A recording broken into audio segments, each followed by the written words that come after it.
Hello F1 fans, welcome back to the F1 Masters podcast brought to you by AUBG Daily. As usual, you're with myself Vasco, David and Harry, and in this special episode, after the season ended, we are going to present our 2024 Formula 1 awards. We have separated them in a few categories that you're going to hear, and we're going to argue or agree on different topics about the drivers and the teams and what happened with them throughout the season. And I think it's the best to start with the most important category, and that is the best driver of this season. The best driver of the season for me, I think, is quite clear, but Max Verstappen, a dominant season. Well, not really dominant season, but he held the championship under control, and with wins like Brazil and Qatar that solidified the title for him, I think he once again proved that he is still the man to beat. I completely agree. He's the one for me as well, and he was quite consistent. He almost didn't have mistakes, so easy choice. Well, in my opinion, of course, levels above the rest of the field. Even when his car was not the best, I think he just proved that he's currently the best, the most talented driver on the grid, and everybody else, even if they're in a faster car, they would have a lot of troubles with overcoming Verstappen, which makes the next season even more interesting, because if Red Bull doesn't have the car, we're going to see like a huge competition because Max is just doing Max things. Moving on, worst driver of the season. I think our coalition is again on the same page with this.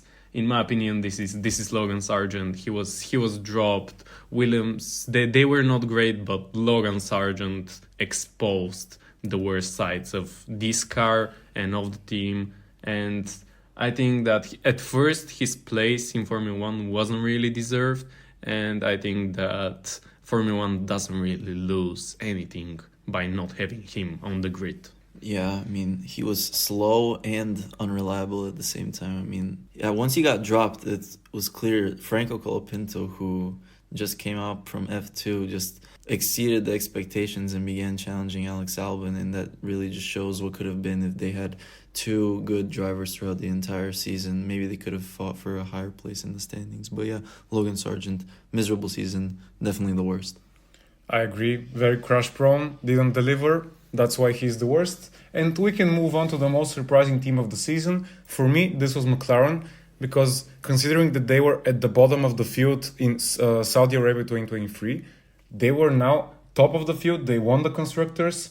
The difference was just huge. The progress in this team is incredible. For me, it is the same. McLaren are my team of the season, most surprising team of the season, because they have been consistent. The upgrades that they made just worked out, and Piastri and Norris, even though there were some problems with them throughout the season, I think that their general performance has to be appreciated.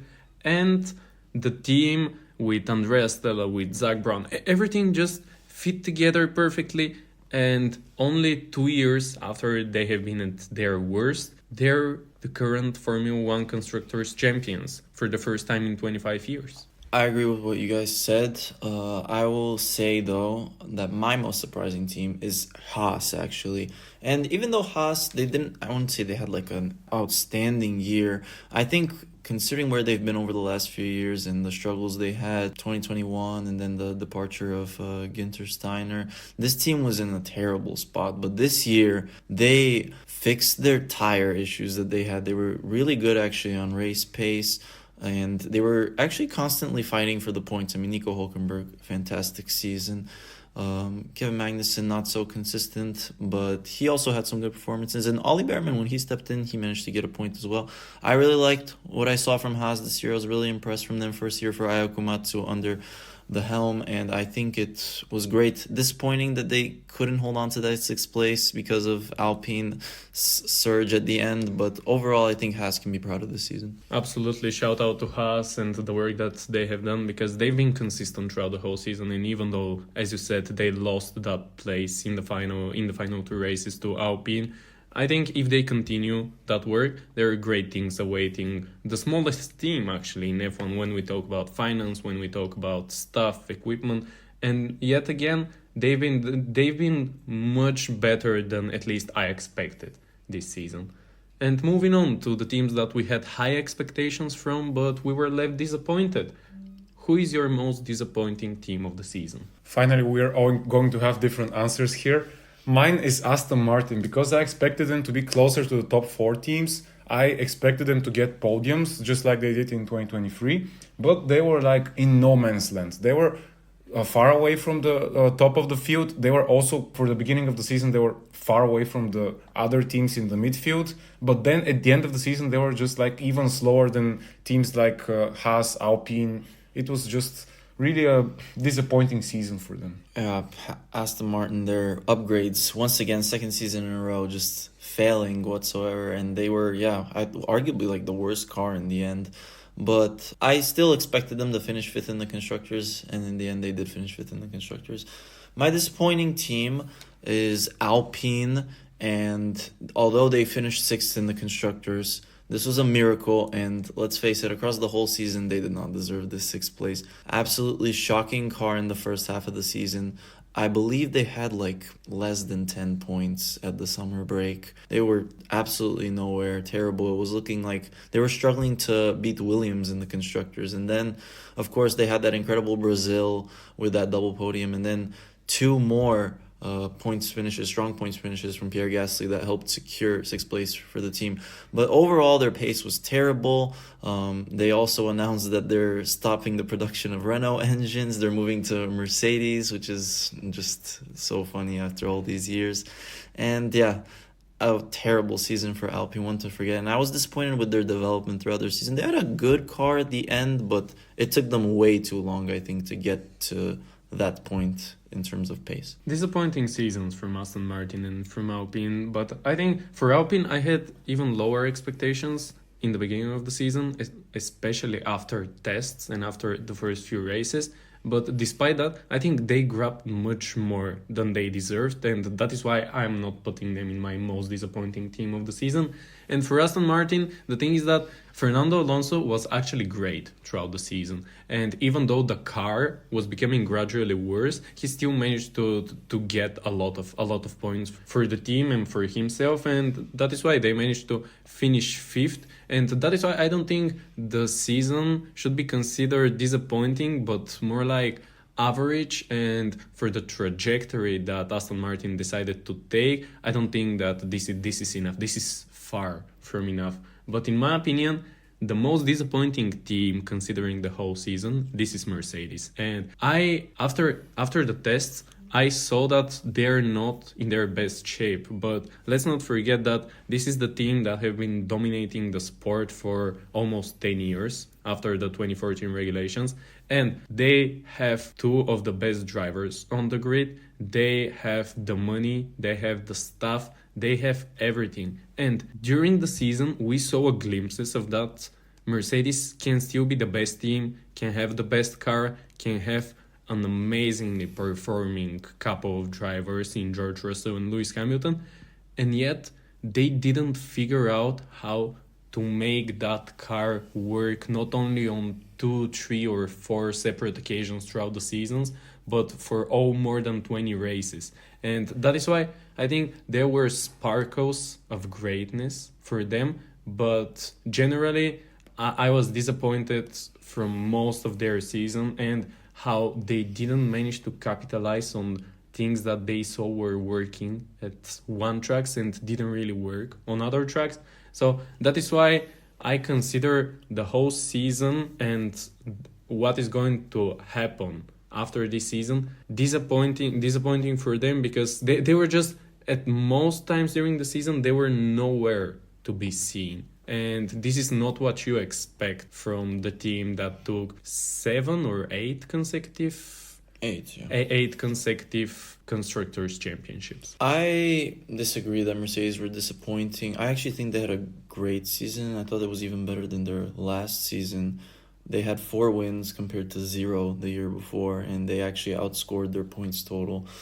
Yes, they finished 4th, but I just think that came down to the top 3 teams being slightly better. I don't think it was down to Mercedes being terrible, because they weren't, and they had a lot of occasions where they were quick. They had some great drivers, and Yeah, they did finish fourth, but they finished on 468 points, which is a really good points total. That's less than 200 points from McLaren, who won the constructors, and that's from first to fourth. That is not a big gap whatsoever. So, I wouldn't say I was disappointed from Mercedes. I also didn't expect them to be in a title fight in the first place. I guess just I would say that, in my opinion, the work done by the other three teams is what prevailed over Mercedes at the end of the day.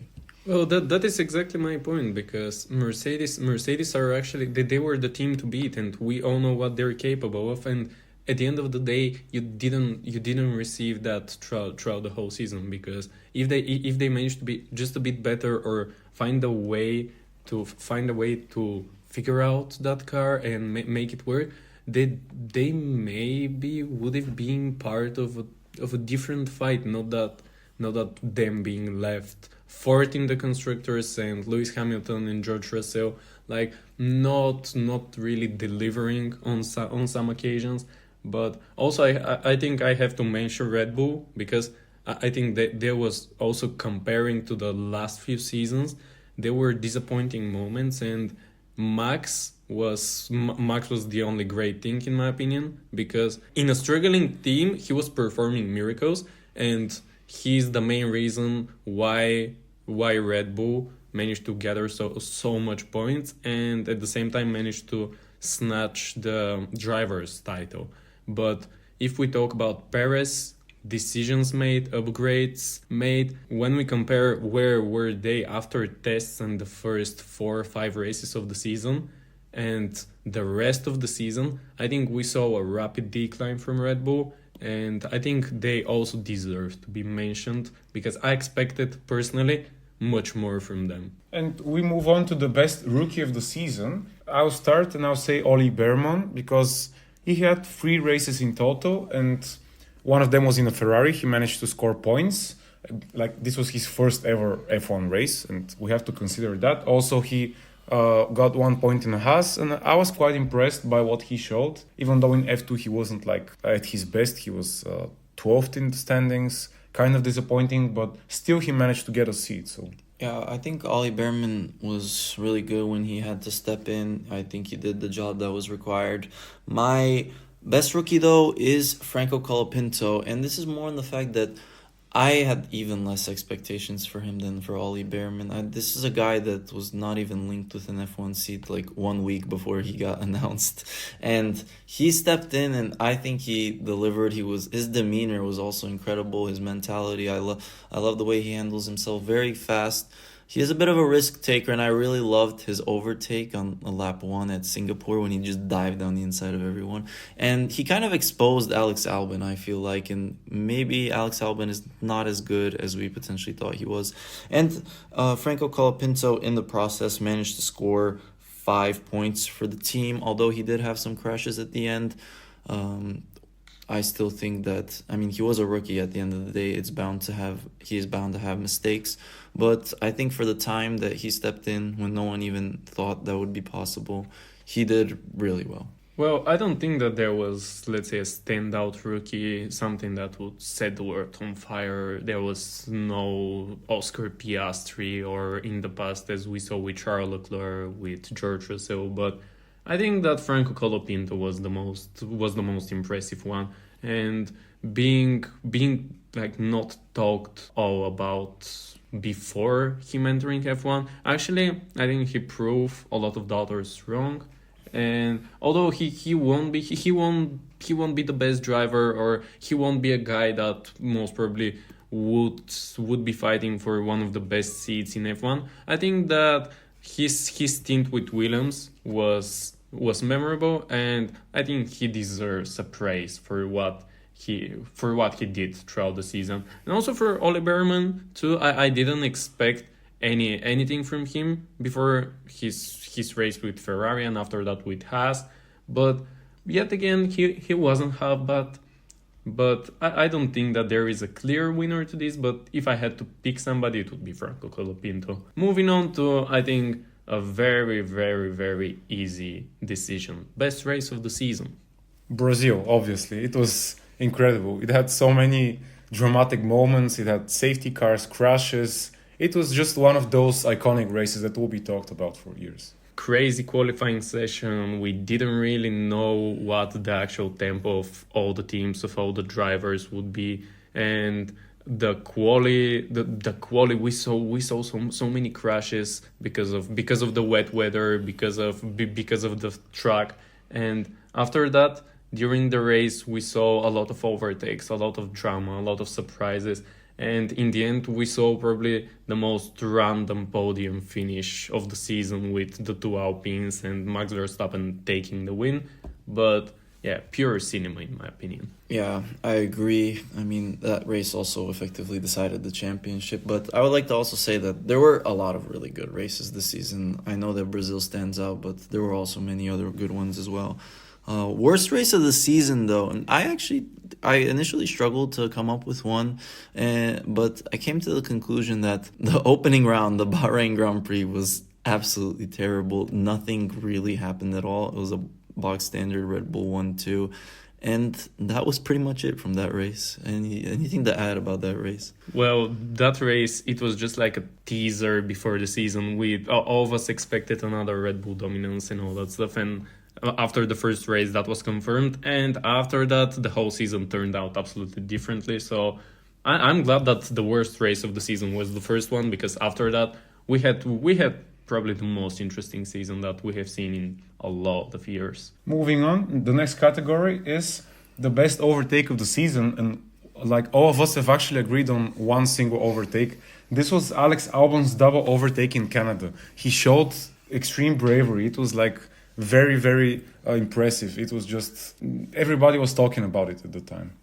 It was like a video game overtake, like the ones that you usually have to do 50 times when you're on the simulator to get it right, and Alex Albon just did it in an actual Formula 1 car. For me, other honorable mentions are, I really liked Oscar Piastri and Charles Leclerc battle at the first corner in Baku, and also the final overtake of the season, the final overtake for Lewis Hamilton in Mercedes against George Russell in Abu Dhabi. I think that one was impressive too, and there was so much like, let's call it magic in that overtake, because to conclude, like, probably the best drivers teamed at a single team ever with a magical overtake, even though nothing really mattered about that overtake. I think it was magical. It was like one last showtime from Lewis Hamilton in Mercedes. I agree with Alex Albon's incredible move in the wet under braking, overtaking two cars. I hadn't seen something like that in a long time. Also, shout out to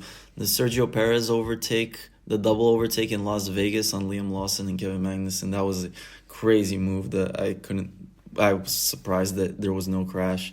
Moving on to our best performance of the season. This one is once again unanimous, but it's quite obvious. Max Verstappen in Brazil, P17 to P1, and effectively wrapping up the championship in a race that many people considered to be the turning point for Lando Norris's title hopes, but Max Verstappen turned that all around in the race. Yeah, just any thoughts on that performance? Absolutely agree. Like, it was amazing. Like, at one point there was like there is no other driver that can even come close to him. And also for best performance, yeah, there were other conditions and maybe a bit of luck, but again for Brazil we have to mention once again Alpine double podium, which was just extraordinary when we consider the season and the car that they had. I agree. Max Verstappen's rain masterclass is the one. And I'll just say what the next category is. It's the best cameo appearance of the season. And I will say it was Oli Berman in Saudi Arabia. I've already mentioned he was in a Ferrari. He was not that close to Leclerc, but still he was like at a good level. He managed to score P7, I think. Yeah. I was surprised from that one too, so that is why Oli Berman in Saudi Arabia is my choice too. Oli Berman was very impressive. Definitely a tough track like Saudi Arabia. But my best cameo appearance is Liam Lawson in Austin. And this maybe you might have forgotten about this race, but this was Liam Lawson's first race replacing Daniel Ricciardo. He had a grid penalty, started at the back of the grid, last place, finished P9, made some incredible overtakes. I thought that was an outstanding race, and although after that his form kind of trailed off, I really thought that that was an incredible performance by Liam Lawson, and I hope to see more of that next season. Moving on to surprising moment of the season, and I think for a thousandth time in this podcast, I would mention that the Brazil double podium for Alpine. I just love when random stuff like that happens, and that is why I think I love Pierre Gasly so much, because when there are random moments in the past few years, it is always Gasly and strangely Ocon too. When they're in the podium places, they're fighting for strange wins. Let's say Hungary for Ocon, Monza for Pierre Gasly, and that was like the perfect combination and the perfect ending for me, actually, for a very, very entertaining weekend, to have not the usual suspects, the four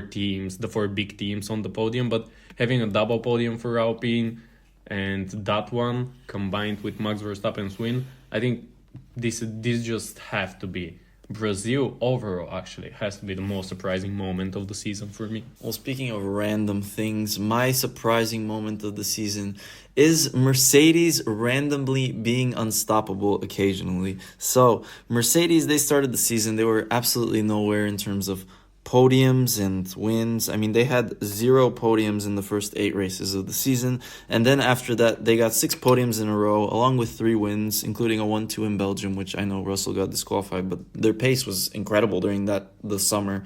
And then after the summer break, they just forgot what it is to be quick and proceeded to be absolutely nowhere and score only 1 podium in the next 7 races.